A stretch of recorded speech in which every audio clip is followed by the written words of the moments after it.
So we're going to look at how our skeletal muscle are able to conduct contraction and relaxation, which enables us to locomote or move.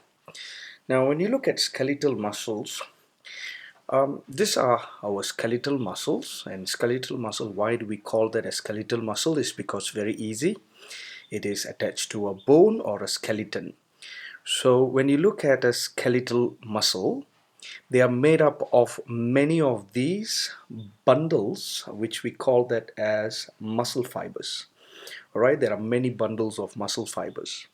So each one of these are muscle fibers, and you can see one of it I've drawn like this, and I've taken out that particular muscle fiber.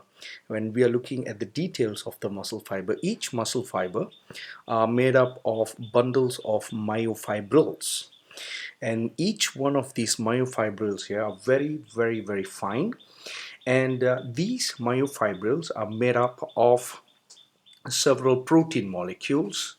And you can see on myofibrils we have sections of sarcomere, and sarcomeres, when we look at the detail of a sarcomere, we can find they are made up of thin filament actin and a thick filament which is known as myosin. All right, thin filament which are known as actin, thin protein filament which are known as actin, and thick protein filament which are known as myosin. Now these actin and myosin proteins are the one that will be able to help in the contraction and the relaxation process of our muscle tissue. All right, now when we look at how does these actin and myosin are able to function, we can look at this structure over here. All right, this is the thick filament, protein filament, myosin, and this is the thin protein filament, which is the actin. And every myosin, they will have this head, which they will make a cross bridge with the actin by attaching it to it, and they will pull the actin filament towards the center of the sarcomere, which it will cause the contraction process. While they are doing this, they will be needing energy in the form of adenosine triphosphate that makes the head of the myosin to attach to the actin filament and pull that towards the center of the sarcomere. Now, when the head of the myosin detach, there is no energy transferred to the head of the myosin, and therefore they detach, and the actin will be moving away from the center of the sarcomere that causes the relaxation process.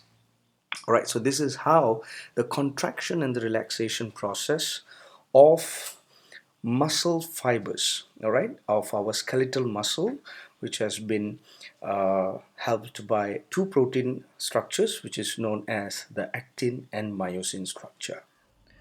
Okay, so basically what we are looking at is how does the skeletal muscle able to conduct contraction and relaxation process, which it is allowing us to move, to locomote, to move our body parts. Now, when we look at a particular question here, describe the function of actin and myosin in contraction and relaxation of skeletal muscle. Now, when we look at this particular question, describe the function of actin and myosin in contraction and relaxation of skeletal muscles. First, describe how does the muscle structure looks like. So we know that skeletal muscle consists of bundles of muscle fibers. Each myofibrils has sections of sarcomeres. Third point is sarcomere consists of thick protein filaments called myosin and thin protein filaments called actin. Now, when we look at how does these actin and myosin are able to perform the contraction and relaxation process, you can see that it has been powered by the adenosine triphosphate ATP molecule, and the myosin head will use this energy to create a cross bridge and attach to the actin filament and pull the actin filament towards the center of the sarcomere, which causes the muscle to contract. And when the myosin has no energy, the head of the myosin will detach from the actin filament and the filament will be released. So when it is released, it moves away from the center of the sarcomere and causes the relaxation of muscle. So always remember, during the contraction of muscle, that is the time that we will be using energy, and during relaxation of muscle, that is the time that we don't use energy, meaning that muscle fibers will not be using energy for them to do relaxation process. All right, so this is on how does the skeletal muscle fibers are able to conduct contraction and relaxation process. After this, we are going into the bending and straightening of our forearm, and also we will be looking at how our leg is producing walking process. How are we walking or climbing up the stairs? How are we doing this process is because of our muscles of the leg. So we will be looking into that.